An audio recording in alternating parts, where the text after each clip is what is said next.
আজকে বিয়ে আজকে কার ভিডিও চলুন শুনে আসি। হ্যালো এভরিওয়ান, আসসালামু আলাইকুম। সবাই কেমন আছেন? আশা করি আপনারা সবাই আল্লাহর রহমতে ভালো আছেন। আলহামদুলিল্লাহ, আপনাদের দয়ায় আমিও খুব ভালো আছি। তো আমি অনেক দিন যাবৎ আমার পেজে আমি লং ভিডিও আপলোড করতে পারছি না। লং ভিডিও অপশানটা যেন কী হয়ে গেছে, আমি কিছুই বুঝতে পারছি না। তো আজকে আমি ট্রাই করে দেখছি যে লং ভিডিও আপলোড করতে পারি কি না। তো বিয়েটা কার আপনাদের সাথে একটু শেয়ার করতে যাচ্ছি। তো বিয়েতে কী কী রান্না করা হয়েছে বাট কী কী রান্না করেছি তো আপনাদের সাথে একটু তুলে ধরছি। আমি কিন্তু ফুল ভিডিও দিতে পারিনি আপনাদের কাছে, আমি অল্প অল্প একটু টিপস করে তারপর একটা ভিডিও তৈরি করেছি, কারণ তখন সময় ছিল না ভিডিও করার মতন, তখন ভিডিও করতে পারিনি। তো তারপর ভাবলাম যে আপনাদের সাথে একটু শেয়ার করি বিয়েটা কার, বিয়েতে কী কী রান্না করেছি।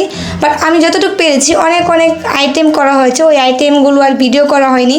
যখন মেহমান চলে এসেছিলো তখন কি মেহমানদেরকে খাবার দেবো নাকি ভিডিও করব সেটা মাথায় ছিল না। বাট আমি তো আর বড় কন্টেন্ট ক্রিয়েটর না যে আমার ভিডিও করতে হবে, যেভাবে হোক আমার ক্যামেরাম্যান আছে, আমার ক্যামেরাম্যান আমাকে ভিডিও করে দেবে।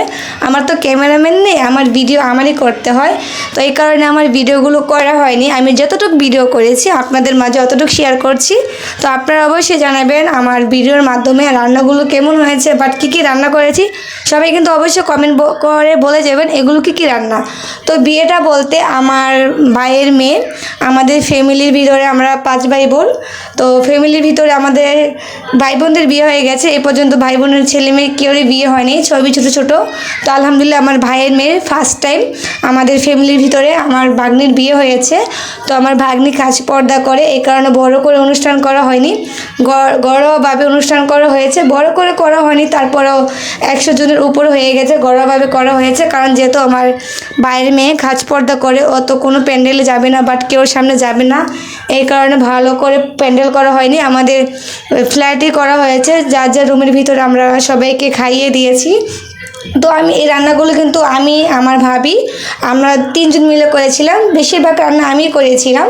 তো যে এইখানে আমি গরুর প্রথমেই আমি রোস্ট করেছিলাম। তো রোস্ট কীভাবে করেছিলাম আপনাদের সাথে কিন্তু শেয়ার করেছি। রোস্টগুলো আমি প্রথমেই মুরগিটা হাফ করে একটু লালচে লালচে করে বেজে নিয়েছিলাম। অনেকে আছেন যে মুরগির ভিতরে লাল রং ব্যবহার করে, বাট আমি সেই রঙগুলো ব্যবহার করিনি। বাট আমি রঙগুলো ব্যবহার করি না, রঙগুলো ব্যবহার করলে কিন্তু রোস্ট একদম লাল হয়ে যায়, আমাদের লাল রোস্ট ভালো লাগে না।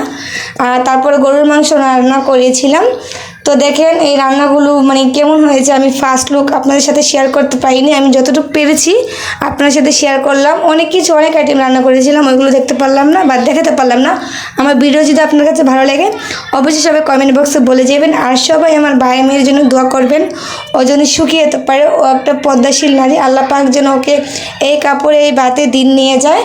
আল্লাহ হাফেজ, সবাই ভালো থাকবেন, সুস্থ থাকবেন, সবাই মতামত কমেন্টে বলে যাবেন আমার ভিডিওটা কেমন হয়েছে, আমার রান্নাগুলো কেমন হয়েছে। তো আমি যতটুকু পেরেছি, আবারও বলছি যতটুকু পেরেছি আপনার সাথে শেয়ার করছি। আল্লাহ হাফেজ, সবাই ভালো থাকবেন।